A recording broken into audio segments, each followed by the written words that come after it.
জয় গৌর, জয় নিতাই। আজ 27শে আগস্ট 2024 ও 10ই ভাদ্র 1431 মঙ্গলবার, শ্রীকৃষ্ণ জন্মাষ্টমী। এই দিনে আমি শ্রী চৈতন্য চরিতামৃত পাঠ করছি। আজ আমি পাঠ করছি শ্রী চৈতন্য চরিতামৃতের আদি লীলা সপ্তম অধ্যায়, শ্লোক 117 থেকে 118। नारायण हे नारायण भवभयहरणं नारायण। श्लोक 117। জীব তত্ত্ব শক্তি, কৃষ্ণ তত্ত্ব শক্তিমান, গীতা বিষ্ণু পুরাণাদি তাহাতে প্রমাণ। শ্লোকার্থ: জীবতত্ত্ব হচ্ছে শক্তি, শক্তিমান নয়। শক্তিমান হচ্ছেন শ্রীকৃষ্ণ। ভগবদ গীতা, বিষ্ণু পুরাণ আদি বৈদিক শাস্ত্রে তা অত্যন্ত স্পষ্টভাবে প্রমাণিত হয়েছে। তাৎপর্য: পূর্বেই বিশ্লেষণ করা হয়েছে যে পারমার্থিক পথে উন্নতি সাধন করার জন্য যে তিনটি প্রস্থান রয়েছে তা হচ্ছে ন্যায় প্রস্থান অর্থাৎ বেদান্ত দর্শন, শ্রুতি প্রস্থান অর্থাৎ উপনিষদ ও বৈদিক মন্ত্রসমূহ, এবং স্মৃতি প্রস্থান ভগবদ গীতা, মহাভারত, পুরাণ আদি। দুর্ভাগ্যবশত মায়াবাদীরা স্মৃতি প্রস্থান স্বীকার করে না। স্মৃতি বলতে বৈদিক প্রমাণ ভিত্তিক সিদ্ধান্তকে বোঝায়। কখনো কখনো মায়াবাদীরা ভগবদ গীতা ও পুরাণের প্রামাণিকতা স্বীকার করে না এবং একে বলা হয় অর্ধ কুকুট্টি ন্যায়। আদি লীলা 5:176 দ্রষ্টব্য। কেউ যদি বৈদিক শাস্ত্র বিশ্বাস করে তাহলে তাকে মহান আচার্যদের স্বীকৃত সমস্ত বৈদিক শাস্ত্র স্বীকার করতে হবে। কিন্তু এই সমস্ত মায়াবাদী দার্শনিকেরা কেবল ন্যায় প্রস্থান বা শ্রুতি প্রস্থান স্বীকার করে, কিন্তু স্মৃতি প্রস্থান বর্জন করে। এখানে শ্রী চৈতন্য মহাপ্রভু কিন্তু ভগবদ গীতা, বিষ্ণু পুরাণ আদি স্মৃতি প্রস্থানের প্রমাণ প্রদর্শন করেছেন। ভগবদ গীতা, মহাভারত ও পুরাণ আদি বৈদিক শাস্ত্রের বর্ণনা স্বীকার করলে পরমেশ্বর ভগবানকে না মেনে পারা যায় না। শ্রী চৈতন্য মহাপ্রভু তাই ভগবদ গীতার একটি শ্লোকের 7-5 উদ্ধৃতি দিয়েছেন। ইতি শ্লোক 117। শ্লোক 118। অপরেও মিতস্তনং অপরেও মিতস্তনং প্রকৃতিং বিদ্ধি মে পরম জীবভূতাং মহাবাহো জয়েদং ধার্যতে জগৎ। অনুবাদ: হে মহাবাহ অর্জুন, এই অপরা প্রকৃতির অতীত আমার আর একটি পরা প্রকৃতি রয়েছে। সেই প্রকৃতি চৈতন্য স্বরূপা ও জীবভূতা। সেই শক্তি থেকে জীবসমূহ নিঃসৃত হয়ে এই জড় জগৎকে ধারণ করে আছে। তাৎপর্য: ভগবদ গীতায় বর্ণনা করা হয়েছে যে মাটি, জল, আগুন, বায়ু ও আকাশ, এই পঞ্চভূত রূপ স্থূল জগৎ এবং মন, বুদ্ধি ও অহংকার রূপ সূক্ষ্ম জগৎ, এই 8 প্রকারে বিভক্ত প্রকৃতি, অপরা বা জড়া, এর নাম মায়া প্রকৃতি। ভগবদ গীতায় বর্ণনা করা হয়েছে মম মায়া দুরত্যয়া।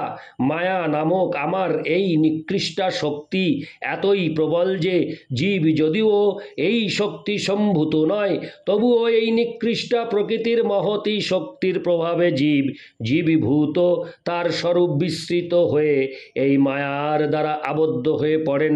শ্রীকৃষ্ণ স্পষ্টভাবে বলেছেন যে এই জড়া প্রকৃতির অতীত জীবভূত নামে আর একটি উৎকৃষ্টা প্রকৃতি রয়েছে। সমস্ত জীব সেই উৎকৃষ্টা প্রকৃতি জাত। কিন্তু সেই উৎকৃষ্টা প্রকৃতিজাত জীব যখন জড়া প্রকৃতির সংস্পর্শে আসে তখন তার সমস্ত কার্যকলাপ সেই জড়া প্রকৃতিতেই সম্পাদিত হয়। পরম কারণ হচ্ছেন শ্রীকৃষ্ণ জন্মদাস্য যত, যিনি বিভিন্নভাবে ক্রিয়াশীল সমস্ত শক্তির উৎস।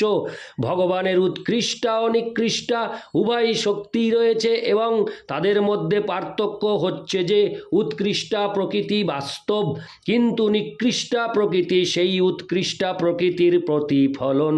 দর্পণে অথবা জলে সূর্যের প্রতিবিম্বকে সূর্য বলেই মনে হয়, কিন্তু প্রকৃতপক্ষে তার সূর্য নয়। তেমনি জড়জগৎ হচ্ছে চিদ জগতের প্রতিফলন। আপাত দৃষ্টিতে যদিও তা বাস্তব বলে মনে হয়, কিন্তু প্রকৃতপক্ষে তা নয়, তা কেবল অনিত্য প্রতিবিম্ব মাত্র। কিন্তু চিদ জগৎ হচ্ছে বাস্তব। স্থূল ও সূক্ষ্মরূপ জড়জগৎ কেবল চিদ জগতের প্রতিবিম্ব মাত্র। জীব জড় শক্তি সম্ভূত নয়, সে হচ্ছে চিন্ময় শক্তি, কিন্তু জড় জগতের সংস্পর্শে আসার ফলে সে তার পরিচয় বিস্মৃত হয়েছে।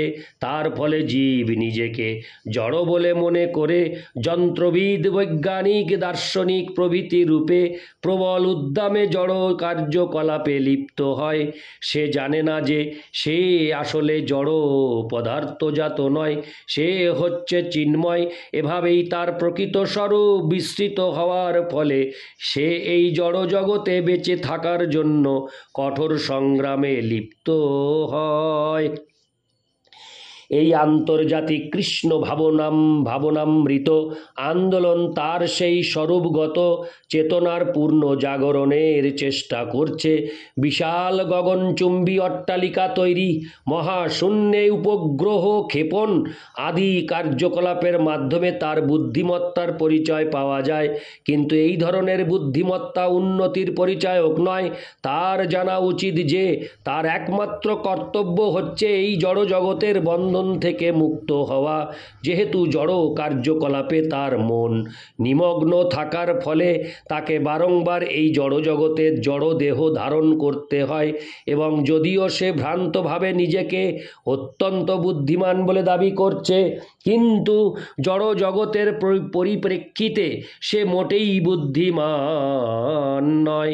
আমরা যখন কৃষ্ণ ভাবনামৃত আন্দোলনের কথা বলি, যা মানুষের যথার্থ বুদ্ধিমত্তার বিকাশ করার পথ প্রদর্শন করছে, তখন বদ্ধ জীব এই আন্দোলনকে ভুল বোঝে।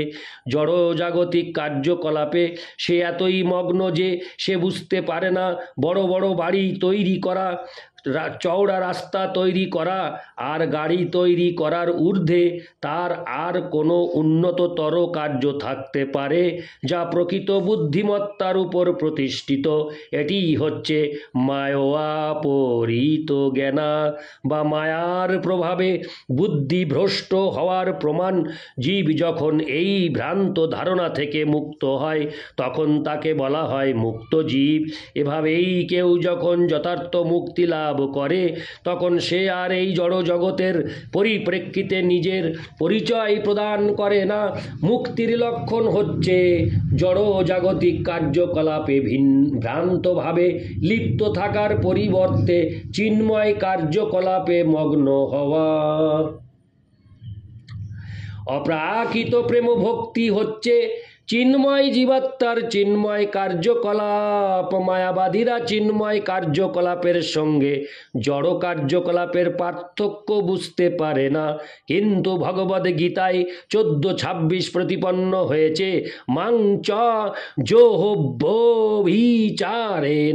ভক্তি যোগেন সেবতে সগুণানো সমতীত তৈতান ব্রহ্মভূয়ায় কল্পতে। যিনি অব্যভিচারিণী ভক্তিযোগে চিন্ময় কার্যকলাপে যুক্ত হয়েছেন, তিনি তৎক্ষণাৎ ব্রহ্মভূত স্তরে উন্নীত হন। তখন আর তিনি এই জড় জগতে স্থিত থাকেন না, তখন তিনি চিন্ময় স্তরে অধিষ্ঠিত হন। ভগবদ ভক্তি হচ্ছে চেতনার পূর্ণ বিকাশ বা পুনর্জাগরণ। জীব যখন সদ্গুরুর নির্দেশনায় চিন্ময় ভগবদ ভক্তি সম্পাদন করে, তখন তখন সে পূর্ণ জ্ঞান প্রাপ্ত হয় এবং হৃদয়ঙ্গম করতে পারে যে সে ভগবান নয়। পক্ষান্তরে সে হচ্ছে ভগবানের নিত্যদাস।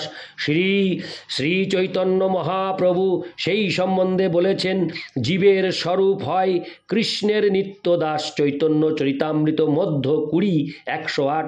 যতক্ষণ পর্যন্ত না কেউ এই সিদ্ধান্তে উপনীত হচ্ছে ততক্ষণ তাকে অজ্ঞানের অন্ধকারে আচ্ছন্ন থাকতে হয়। ভগবদ্ গীতাতেও 7:19 সেই তত্ত্ব প্রতিপন্ন করে ভগবান বলেছেন, বহুনাং জন্ম নামন্তে জ্ঞানবান মাং প্রপদ্যতে সমহাত্মা সুদুর্লভ। বহু জন্ম জন্মান্তরে জীবন সংগ্রামে লিপ্ত থেকে এবং জ্ঞানের অন্বেষণ করে কেউ যখন পূর্ণ জ্ঞানে অধিষ্ঠিত হয় তখন সে আমার শরণাগত হয়। এই ধরনের মহাত্মা অত্যন্ত দুর্লভ।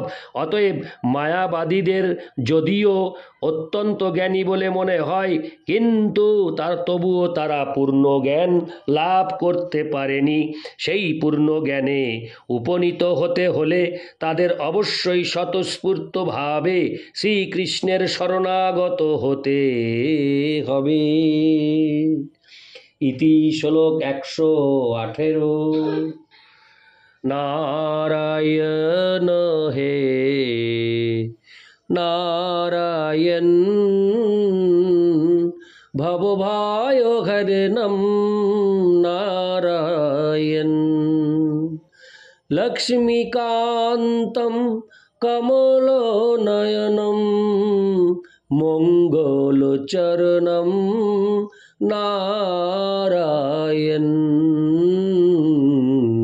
নারায়ণ হে নারায়ণ ভবভায় হরণম নারায়ণ।